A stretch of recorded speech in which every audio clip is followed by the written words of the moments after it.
ఓం గణాధిపతయే నమః. ఓం శ్రీ సాయి కృష్ణాయ నమః. ఆత్మీయులందరికీ సాయిరాం. ఈరోజు మనం భగవద్గీతలోని 9వ అధ్యాయ ఫలం తెలుసుకుందాం. సాయిరాం. పూర్వము నర్మదా నదీ తీరమున మహిష్మతి అనేటువంటి పట్టణమున మాధవుడు అని బ్రాహ్మణుడు ఉన్నాడు. అతడు గొప్ప విద్వాంసుడు మరియు ధర్మ ప్రవృత్తి గలవాడు. ఒకప్పుడు అతడు ఒక యాగము చేయదలంచి అందు బలిచ్చుట కొరకై ఒక మేకను తెచ్చాను. సరిగా బలిచ్చు సమయమున ఆ మేక, ఓ ద్విజోత్తమ, ఈ యాగము వలన నీకు శాశ్వత ఫలం ఏమీ చేయకూడదు, మరియు పశువును హింసించడం వలన నాకు పట్టిన దుర్గతి నీకును పట్టగలదు అని విప్రునితో పలుకగా, అంతటా ఆ బ్రాహ్మణుని కోరికపై ఆ మేక తన పూర్వవృత్తాంతం ఇట్లు చెప్పదొడిగాను. ఓ విప్రుడా, పూర్వం నీ వలనే నేను బ్రాహ్మణ వంశంలో జన్మించి తిని, ఒకనాడు నా పుత్రుడు రోగగ్రస్తుడు కాగా నా భార్య యొక్క ప్రేరణచే రోగశాంతి కొరకై ఒక మేకను చండికాదేవికి బలిచ్చి తిని.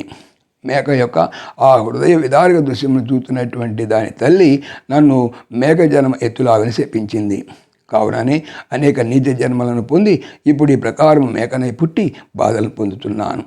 ఆ వాక్యములను విని బ్రాహ్మణుడు నిర్వేదం ఉంది అత్యంతిక సుఖప్రాప్తికై మార్గము తెలుపమని వేడగా ఆ మేక ఇట్లు ప్రత్యుత్తరమసిగాను. పూర్వము కురుక్షేత్రం అనేటువంటి నగరమున చంద్రశర్మైన రాజు ఒకనాడు సూర్యగ్రహణ కాలమున బ్రాహ్మణులకు కాలపురుష దానము చేయదలచి ఉత్తముడకు విప్రుని రప్పించి యథావిధిగా అట్లా నచ్చను. వెంటనే ఆ కాలపురుష విగ్రహం నుండి చండాల దంపతులు ఉద్భవించి దాన ప్రతిగ్రహీతేవు ఆ బ్రాహ్మణుని బాధింపదొడిరి. కానీ తక్షణమే అతడు గీత 9వ పారాయణం చేశాను.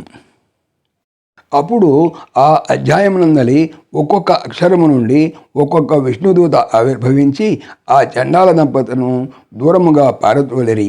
రాజు ఆశ్చర్యపడి ఏ మంత్రము జపించుడచే బ్రాహ్మణుడు ఆ భయంకరమగు ఆపత్తును దాటగలిగినని అడుగగా, అంతటా ఆ విప్రోత్తముడు తాను గీత 9వ అధ్యాయమును జపించితననియు మరియు తానెల్లప్పుడూ గీత 9వ అధ్యాయ పారాయణము చేయుచుండుననియు దానిచే సమస్త ఆపదలు ప్రతిగ్రహణ దోషములు తొలగిపోతున్నవనియు వచింపగా రాజును అతని వలన ఆ అధ్యాయమును పావుగా అభ్యసించెను. దానిచే ఇరువురును ముక్తులేరి.